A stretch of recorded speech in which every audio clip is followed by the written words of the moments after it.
विद्यार्थी मित्रांनो आणि मैत्रिणींनो, मी आज श्री इंद्रभानजी डांगे सर यांची जीवनाची जीवनगाथा थोडक्यात तुमच्यासमोर मांडणार आहे. ती तुम्ही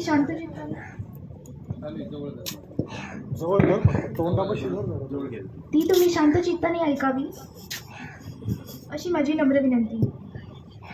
गुरुर ब्रह्म गुरुर विष्णू गुरुर देव महेश्वरा गुरुर साक्षात परब्रह्म तस्मै श्री गुरुवे नमः.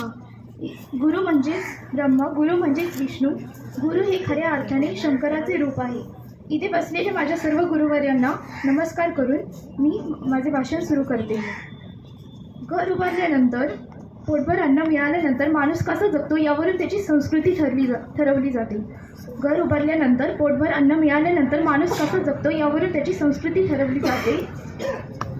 10 पैशांच्या अडीच खडूंच्या जीवावर 10 पैशांच्या अडीच खडूंच्या जीवावर घडवलेले आज हे डांगे पॅटर्न खऱ्या अर्थाने मार्गदर्शन म्हणून सर्व संस्थांना मार्गदर्शन करीत आहे.